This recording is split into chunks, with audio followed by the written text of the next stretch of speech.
Hello everyone, welcome two molecule classes. तो आज का हमारा टॉपिक है कंसंट्रेशंस ऑफ सॉल्यूशन। क्या है? Concentration of solution. देखो, सबसे पहले हम जानते हैं सॉल्यूशन कैसे निकलता है। जब एक सॉल्यूट एक सॉल्वेंट में मिलता है उसके बाद हमको सॉल्यूशन देता है। यह है formula, solute plus solvent gives us solution, है ना। तो इसमें कंसंट्रेशन आया। कंसंट्रेशन का मतलब क्या है? कितने अमाउंट का सॉल्यूट कितने सॉल्यूशन में है हम पाते हैं, कितना सॉल्यूट एक सॉल्यूशन के अंदर, उसी को उसका कंसंट्रेशन बोलते हैं। मतलब देखो, कंसंट्रेशन ऑफ सॉल्यूशन का क्या फॉर्मूला है? Amount of solute bye amount of solution. ये है कंसंट्रेशन ऑफ सॉल्यूशन का फॉर्मूला। और क्या हो सकता है? Amount of solute bye amount of solution, मतलब कितने अमाउंट का सॉल्यूट कितने अमाउंट के सॉल्यूशन में है, या और amount of solute bye amount of solvent, कितने अमाउंट का सॉल्यूट कितने अमाउंट के सॉल्यूशन सॉल्वेंट में है, उसी को हम बोलते हैं कंसंट्रेशन ऑफ सॉल्यूशन। क्लियर हुआ? Concentration of solution, the amount of solute present in A given amount of solution, this is called the concentration of solution. Concentration of solution का डेफिनेशन क्या है? The amount of solute present in A given amount of solution, मतलब एक solution में कितना amount का solute है उसी को हम बोलते हैं कंसंट्रेशन ऑफ सॉल्यूशन। उसके फॉर्मूले दो हैं। एक हो सकता है amount of solute bye amount of solution, दूसरा होगा amount of solute bye amount of solvent. Clear? अभी आया mass by mass percent of A solution. मतलब मास बाय मास, अगर मास में अगर काउंट करेंगे तो उसका परसेंटेज निकालने के लिए उसका फॉर्मूला क्या होगा? मास बाय मास परसेंट का फॉर्मूला निकालने के लिए mass of solute by mass of solution into 100 percentage निकालना है, तो सॉल्यूट बाय सॉल्यूशन इनटू 100 होगा ही। फिर बोला है mass by volume percent of A solution. अब उसका मास बाय मास हुआ तो mass of solute by mass of solution into 100 हुआ। अब मास बाय वॉल्यूम बोला है, mass of solute by volume of solution into 100। Mass by mass पूछा होगा तो mass of solute by mass of solution, और अगर मास बाय वॉल्यूम पूछा होगा तो mass of solute by volume of solution into 100 कर लेना, तो आ जाएगा मास बाय मास परसेंट और मास बाय वॉल्यूम परसेंट। ठीक है, तो ये है तुम्हारा कंसंट्रेशन ऑफ सॉल्यूशन। अभी हम देखेंगे सॉल्यूशंस कितने टाइप के हैं।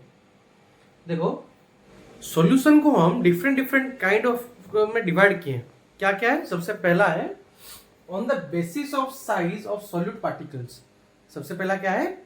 On the basis of the size of solute particles, मतलब सॉल्यूट पार्टिकल्स के साइज। ठीक है, उसके बेसिस पे हमने डिवाइड किया है। सबसे पहले क्या है? सबसे पहला है ट्रू सॉल्यूशन, उसके बाद है सस्पेंशन, उसके बाद है कोलोइड। ट्रू सॉल्यूशन क्या है? ये है होमोजीनियस।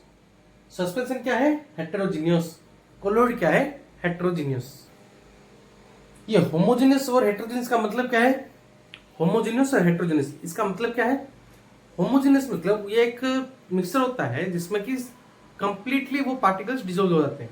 ठीक है, और उसको सेपरेट करना इतना इजी नहीं होता है, उसके लिए प्रोसेस होता है वो, अगर सोल्यूट अलग करना है तो। ठीक है, तो समझो ट्रू सॉल्यूशन क्या है? एक होमोजेनियस है, सस्पेंशन क्या है? हेटेरोजेनियस, और कोलोइड है हेटेरोजेनियस। ठीक है, दूसरा पॉइंट क्या बोला है? Size of solute is less than 1 nanometre, मतलब साइज ऑफ सोल्यूट, जो सोल्यूट का साइज होता है ना, वो 1 नैनोमीटर से कम होता है। ठीक है, और सस्पेंशन का क्या बोला है? Size of solute is bigger than 1000 nanometre, मतलब इसका साइज सस्पेंशन में पार्टिकल का साइज कितना होगा? More than 1000 nanometre. ठीक है, और कोलोइड में उसका साइज 1 नैनोमीटर से 1000 नैनोमीटर के बीच में होगा। ठीक है, समझे? मतलब कोलोइड का पार्टिकल क्या होगा? उसका पार्टिकल ट्रू सॉल्यूशन से जब बड़ा होगा, लेकिन सस्पेंशन के पार्टिकल से छोटा होगा। मतलब कोलोइड इन दोनों के बीच में रहेंगे। क्लियर? और क्या बोला है? ट्रू सॉल्यूशन में बोला है particles can pass through filter paper. Suspension में बोला है particles can not pass through the filter paper, can pass through the filter paper. मतलब अगर फिल्टर पेपर में हम तुम उसको फिल्टर करेंगे तो ट्रू सॉल्यूशन क्या करेगा ना, उसके पार्टिकल्स उसके बीच में होकर उसके थ्रू चले जाएंगे। क्यों? क्योंकि वो कंप्लीटली डिसॉल्व हो चुके हैं। ठीक है। तो फिल्टर करने से नहीं, वो अलग नहीं होंगे, उसके लिए अलग प्रोसेस है निकालने के लिए। सस्पेंशन में क्या होता है ना, वो उसका पार्टिकल्स नहीं मिलते हैं, वो हेटेरोजेनस मिक्सर है, ठीक है। तो वो फिल्टर पेपर में वो रह जाएंगे, बाकी नीचे पानी चला जाएगा। कोलोइड जा सकता है, ठीक है। फिल्टर पेपर में अगर कम उसको पास करेंगे तो उसके पार्टिकल्स जा सकते हैं उसके थ्रू, फिल्टर पेपर के थ्रू पास हो सकते हैं, ठीक है। और क्या बोला है, diffuse quickly, do not diffuse slowly होगा ही, क्योंकि सॉलिड पार्टिकल ट्रू सॉल्यूशन में कंप्लीटली डिसॉल्व हो सकता है। डिफ्यूज मतलब एक पार्टिकल दूसरे पार्टिकल में कंप्लीटली डिसॉल्व होना, उसी को हम बोलते हैं डिफ्यूजन। डिफ्यूज उसी का वर्ड है डिफ्यूज, ठीक है। मतलब एक पार्टिकल दूसरे पार्टिकल में कंप्लीटली मिक्सअप हो जाएगा, वो होता है ट्रू सॉल्यूशन, होमोजीनियस इन दोनों में। और नॉट डिफ्यूज मतलब सस्पेंशन में वो डिफ्यूज नहीं होता है, तो वो पार्टिकल एक और पार्टिकल में कंप्लीटली डिसॉल्व नहीं होंगे, वो होता है सस्पेंशन, ठीक है। Do not diffuse. और एक कोलोइड डिफ्यूज स्लोली, बहुत धीरे धीरे होगा, ठीक है, होगा कम मात्रा में होगा, कम अमाउंट में होगा, ठीक है। एग्जाम्पल क्या है, सॉल्ट वाटर, शुगर वाटर, इस सस्पेंशन का है सैंड वाटर, कोलोइड का है फॉग और ब्लड, ठीक है। तो एग्जाम्पल में समझे, ट्रू सॉल्यूशन में बोला है salt water and sugar water. तुम पानी में सॉल्ट मिलाओ, कंप्लीटली मिक्सअप होगा, शुगर मिलाओ, कंप्लीटली मिक्सअप होगा। लेकिन अगर तुम पानी में मिट्टी मिलाओ, वो कंप्लीटली मिक्सअप होगा नहीं, कुछ समय बाद वो मिट्टी क्या होगा ना, नीचे सेटल डाउन होगा।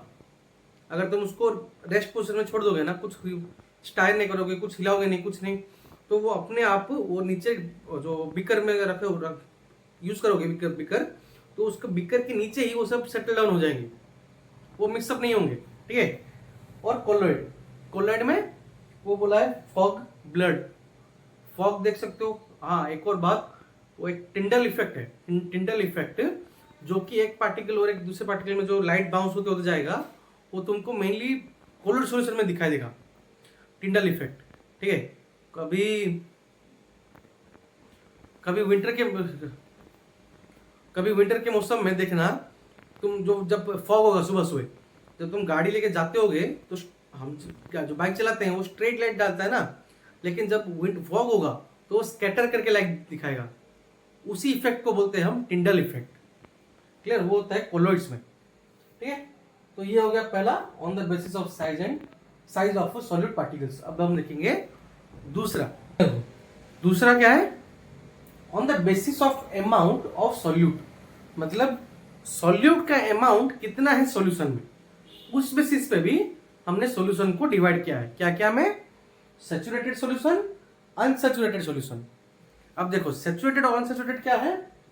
सैचुरेटेड का मतलब है a solution in which no more amount of solute can be added at that particular temperature of the solution.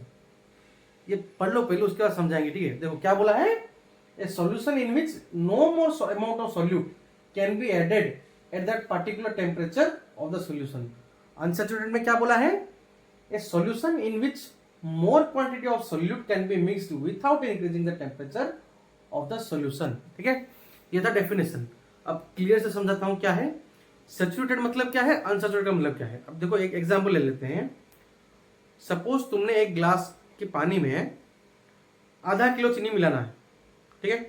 कैसे होगा, तुम मिलाते जा रहे हो, हाँ एक ग्लास में 100 ग्राम डाले, डिजोल्व हो गया, 200 ग्राम डाले, डिजोल्व हो गया, 300 ग्राम डाले, डिजोल्व हो गया, 400 डाले, 500 भी डाल दिए, हो गया। लेकिन जब 100 ग्राम ज़्यादा डाल रहे हो, 600 ग्राम, तो वो नहीं हो रहा है। तो उसको अगर वो क्या हो गया ना, वो एक डिस्टिंक्टिव रूम टेम्परेचर में भी वो उतना ले रहा है, वो उतना डिजोल्व कर सकता है, ठीक है, उससे ज़्यादा नहीं कर सकता है, तो वो है तुम्हारा सैचुरेटेड, ठीक है। और तुमको अगर वो उसको हीट दोगे ना, वो ज़्यादा डिजोल्व करेगा, ठीक है। जितना हीट दोगे वो सॉल्यूशन और भी सॉल्यूट अपने अंदर डिजोल्व कर सकता है। अगर उसमें हम हीट दिए, नीचे आग जलाए, तो वो 1 लीटर पानी, एक ग्लास का पानी 600, 700, 800 ग्राम तक वो चीनी एब्जॉर्ब कर सकता है, शुगर एब्जॉर्ब कर सकता है, ठीक है। लेकिन एक टेम्परेचर आएगा, जब एक टाइम ऐसा आएगा कि तुम कितना भी टेम्परेचर दे दो, कितना भी हीट दो, वो और सॉल्यूट अपने अंदर डिजोल्व नहीं कर सकता है, वो है तुम्हारा अनसेचुरेटेड सॉल्यूशन। क्लियर? पूरा क्लियर हुआ? सैचुरेटेड क्या है, अनसेचुरेटेड क्या है? एक टाइम आएगा जब तक तुम उसको कितना भी हीट दो वो सॉल्यूशन में और सोल्यूट एब्जॉर्ब नहीं होगा, डिजोल्व नहीं होगा। ठीक है, तो ये है तुम्हारा सॉल्यूशन। ठीक है, टाइप्स ऑफ सॉल्यूशन पढ़े और कंसंट्रेशन ऑफ सॉल्यूशन पढ़े।